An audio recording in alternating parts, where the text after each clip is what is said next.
Hey, this is Steve Cardenas, aka Rocky the Red Power Ranger, and you are watching Lost World of Movie Props. Quiet on the set. Can we please have quiet on the set?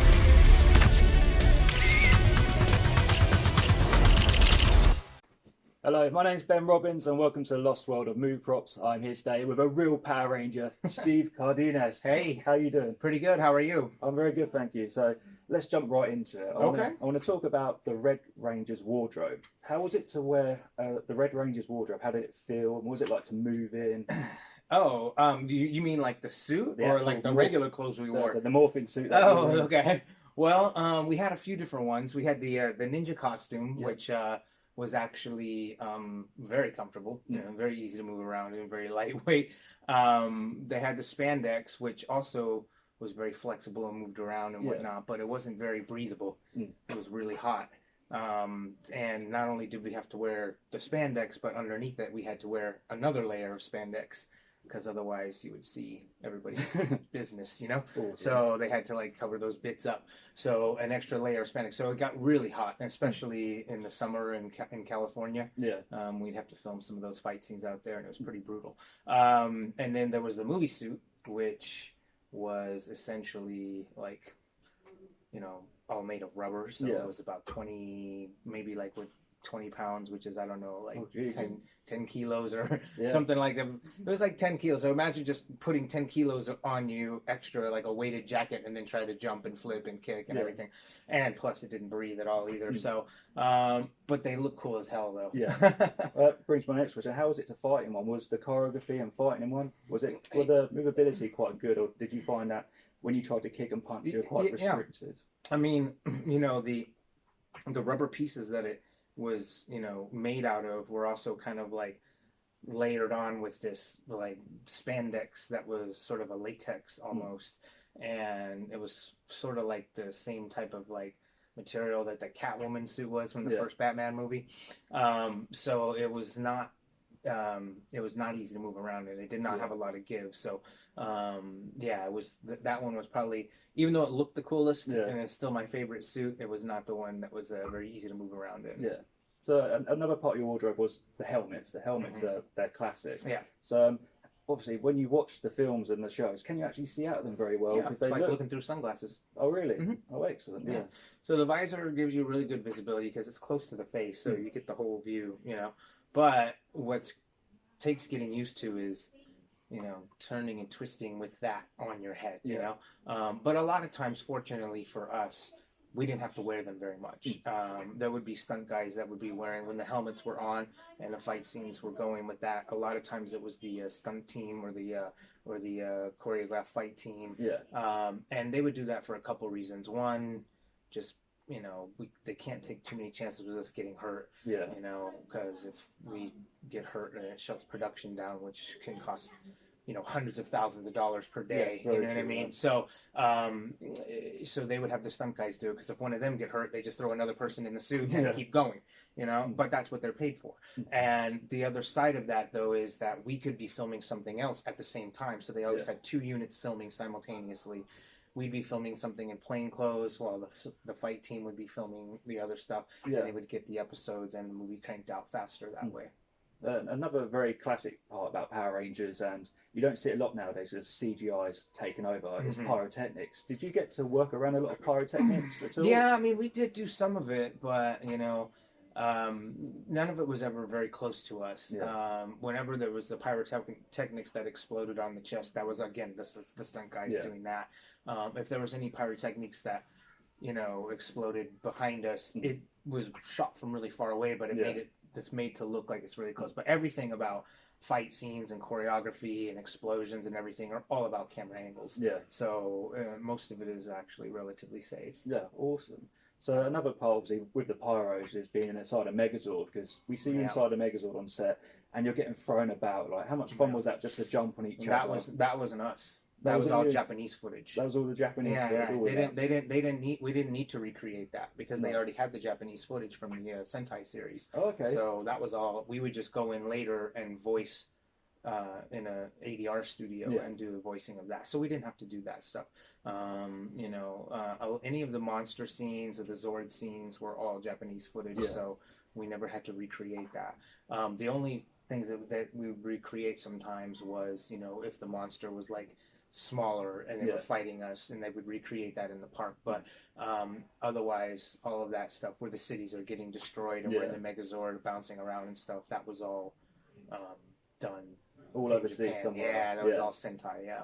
Oh, brilliant! So another very important part for a Power Ranger is to have weapons. So, what was your favorite weapon you got to use as a Power Ranger?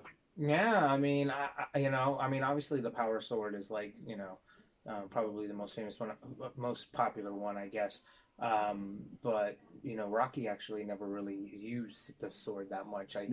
I think by that time they had run out of Japanese footage, and so everything they recreated was without the Power Sword. So, so he was using more Blade Blaster. And then that was pretty much. So Rocky actually didn't have a weapon like. You know, like Jason had. But the one thing that the movie did was they had that scope that would put across Rocky's visor, which allowed him to kind of have night vision. So that one was pretty cool. So what would have been your absolute most favorite props you've used out of all the Power Rangers episodes and the film that you really enjoyed using?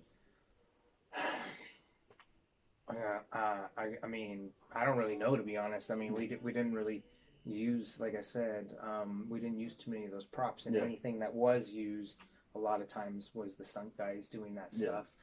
So don't want to say to disappoint you, but you know, but I always thought the Blade Blaster was the best because you know, I just loved how it could convert from a knife into a gun and shoot the lasers and stuff. So it was pretty cool. So was there any particular sets or wardrobes that you got to use that you felt that didn't work for you, that you just were really unhappy using, and you wish you could have maybe done something else with, or worked in a different area, or? Well, I mean, as far as sets go, I mean, you know, we always found a way to make things work. There wasn't really, you know, any sets that weren't conducive to whatever we needed to do for the most part. But sometimes the wardrobe stuff was hard. Like, for example, in the movie, they had. And this is my fault because I chose my wardrobe. Like, if they give us like an array of when we were like, you know, deciding, what would you like to wear? Here's some choices for you. And I picked like these Doc Marten boots with like these baggy shorts and like a big plaid shirt, right? But I didn't think it through that, you know what, I'm gonna have to be doing a lot of flips and kicks in these combat boots, and it is not, and they were really heavy, so. Yeah, after hours of like doing fight scenes, you know, sometimes then it would be like, you know, my knees and my legs were like super exhausted because of all the flips and kicking and stuff with those heavy shoes. Whereas all the other guys were smart; they put on trainers or they had these little karate shoes, you know. So smart fellows, and I don't know what I was thinking. So yeah, some wardrobes were more difficult than others, especially when it comes to like the suits, and then of course, you know, some of our wardrobe choices. But I mean, you're fully trained in martial arts. So how was the transition from fighting in a martial arts class to actually fighting on a scene and using the choreography? How did you mesh that together? Was it an easy transfer, or was it? Well, for me, it was because the style of martial art that I did. You know, we always did a lot of tournament competitions, and these competitions, you know, not only would we do like regular fighting competitions, like for points, like you would see in the Karate Kid or whatever, but they had another division called the Forms Division or Kata Division. And essentially there would be 3 judges sitting at a table, and they would watch you do these choreographed fight scenes, you know, and a lot of times it would be 2-man. So I was already very trained in how to do like fight choreography and all that stuff like that, because I had been training it my whole life coming up, because we would always use these to do competitions. So much like a dance routine, they would show these like back and forth scenarios of how you can, you know,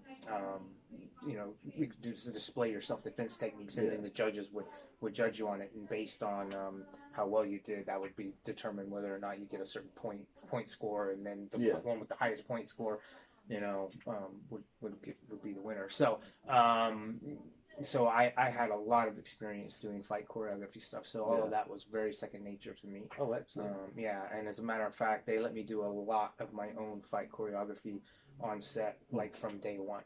Yeah. Because I already had so much experience doing it. That's easy. Excellent. Yeah, so I was very happy about that. The fight scene days were my favorite days to work. The rest of the times, when you had to do real acting, that was what was hard for me. So, what are you up to nowadays? Obviously, what have you got? Any projects you're working on? What are you doing nowadays? Well, I mean, anything that I'm working on now, I certainly can't talk about. Yeah. But I do little things here from time to time. I did a movie about a year and a half ago. It's on Amazon now, called Beast of the Water. It's kind of like Predator. I play like in a corporate military umbrella corporation type military guy who's chasing this creature through the forest. We filmed that in Nashville a couple of years ago, and that's on Amazon now. Let's see, little voiceover things here and there from time to time. And, now I live here in the UK, and so when I'm not working, I tour around doing events sort of like this, where I go to comic book shops or Comic-Cons when they're open. Obviously, with COVID right now, all the Comic-Cons are shut down, so what we've done is we've done these types of events where we'll do a controlled setting, where we limit the amount of people that can come in and meet and greet. But at least fans still get a chance to get out and some of us and whatnot. So it's amazing what you guys are doing here today, Gobsmack. Yeah, thanks, man. Yeah. But obviously, it's just a really quick interview today because we've got people queuing up already. No, I understand, no problem. I just want to say thank you so much for your time, and I really appreciate it. Cheers, man. Thanks. We'll do the Corona bump. And would you be able to give a quick down the lens and it's morphing time? Okay, yeah. It's morphing time. Excellent. Thank you so much. That's brilliant. All right. Cool. I'll keep the roll.